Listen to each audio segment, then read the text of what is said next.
دوستو، کل کی کلاس میں ہم نے پڑھا تھا کہ بامعنی لفظ کو کلمہ کہتے ہیں اور اس کی 3 قسمیں ہیں۔ نمبر 1 اسم، نمبر 2 فعل، نمبر 3 حرف۔ اب ہم سیکھیں گے کہ اسم کسے کہتے ہیں۔ تو کسی بھی چیز کے نام کو اسم کہتے ہیں، جیسے انسان، جانور، آدمی، لڑکا، زید، پانی، کپڑا وغیرہ۔ تو پتہ چلا کہ کسی بھی چیز کے نام کو اسم کہتے ہیں۔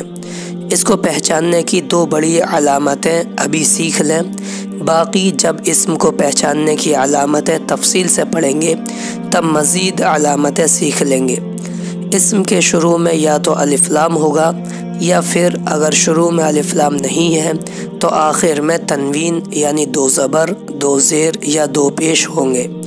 جیسے تم نے اب تک جو جملے پڑھے ہیں ان کو دھیان سے دیکھو۔ انام مبکرا فی اللیل واقوم مبکرا فی الصباح واستيقظ على اسم اللہ وذکرہ واستعد للصلاة ثم اذهب مع والدی الى المسجد والمسجد قریب من بیتی۔ مبکرا آخر میں تنوین ہے یعنی 2 زبر ہیں تو یہ اسم ہے۔ اللیل شروع میں الف لام ہے تو یہ بھی اسم ہے۔ الصباح شروع میں الف لام ہے تو یہ بھی اسم۔ لفظ اللہ شروع میں الف لام تو یہ بھی اسم۔ الصلاۃ شروع میں الف لام یہ بھی اسم۔ المسجد شروع میں الف لام یہ بھی اسم۔ قریب آخر میں 2 پیش یعنی تنوین تو یہ بھی اسم ہے۔ اور پھر ان سب کے معنی پر غور کریں کہ مبکرن کے معنی جلدی ایک چیز کا نام ہے، اللیل کے معنی رات یہ بھی نام ہے، الصباح کے معنی صبح یہ بھی نام ہے، اللہ کے معنی اللہ یہ بھی نام ہے، الصلاح کے معنی نماز یہ بھی نام ہے، المسجد کے معنی مسجد یہ بھی نام ہے، قریب کے معنی قریب یہ بھی نام ہے۔ لیکن ہم جب اوپر کے جملوں میں غور کریں تو دیکھیں گے کہ ان میں ابھی اور لفظ بھی اسم ہیں، لیکن ان کے شروع میں نہ تو الف لام ہے نہ آخر میں تنوین، پھر بھی وہ اسم ہے۔ میں نے آپ کو بتایا کہ اسم کہتے ہیں کسی بھی چیز کے نام کو۔ ایسے ہی ایک یہ بات بھی یاد رکھیں، اسم میں کوئی زمانہ نہیں پایا جاتا۔ زمانے کے پائے جانے کا کیا مطلب ہے وہ ابھی آپ فعل میں سمجھ جائیں گے، کیونکہ فعل میں زمانہ پایا جاتا ہے۔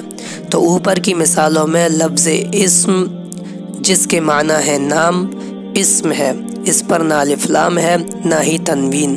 ایسے ہی ذکر اسم ہے، اس کے معنی ہے یاد، اس پر بھی نہ الف لام ہے نہ تنوین۔ ایسے ہی بیت اس کے معنی ہے گھر، اس پر بھی نہ الف لام ہے نہ تنوین۔ تو یہ تینوں بھی، تو یہ سب بھی اسم ہیں۔ ایک وجہ تو یہ کہ لفظ اسم، ذکر اور بیت تینوں نام ہے۔ دوسری وجہ ان کے اسم ہونے کی یہ ہے کہ ان میں کوئی زمانہ نہیں ہے۔ زمانہ نہیں ہونے کا کیا مطلب ہے وہ ابھی میں فعل میں سمجھاؤں گا۔ اب ہم سیکھتے ہیں فعل۔ فعل اس کلمے کو کہتے ہیں جس سے کوئی کام کرنا یا ہونا سمجھا جائے، جس سے کسی کام کے کرنے کا یا ہونے کا علم ہو، وہ فعل کہلاتا ہے۔ جیسے انامو میں سوتا ہوں تو یہ فعل ہے، کیونکہ اس سے سونے کا کام ہونا اور کرنا سمجھ آ رہا ہے۔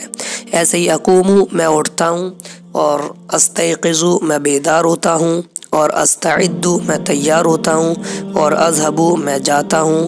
یہ سب فعل ہیں کیونکہ ان سے ایک کام کے ہونے یا کرنے کا علم ہو رہا ہے، اور ان میں زمانہ بھی پایا جاتا ہے، یعنی وہ کام یا تو گزرے ہوئے وقت میں ہوگا یا پھر موجودہ وقت میں یا پھر آئندہ مستقبل میں۔ تو اوپر والے فعلوں میں جو کام ہو رہے ہیں وہ موجودہ اور حاضر زمانے میں ہو رہے ہیں۔ تو پتہ چلا فعل اس کلمے کو کہتے ہیں جس سے کوئی کام کرنا یا ہونا سمجھ میں آئے۔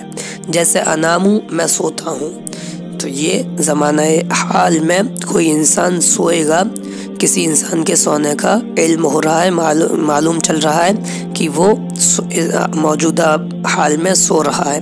تو آپ سمجھ گئے ہوں گے کہ اسم میں کوئی زمانہ نہیں پایا جاتا، جبکہ فعل میں زمانہ ماضی یا حال یا مستقبل میں سے کوئی ایک زمانہ پایا جاتا ہے۔ اب ہم سیکھتے ہیں حرف۔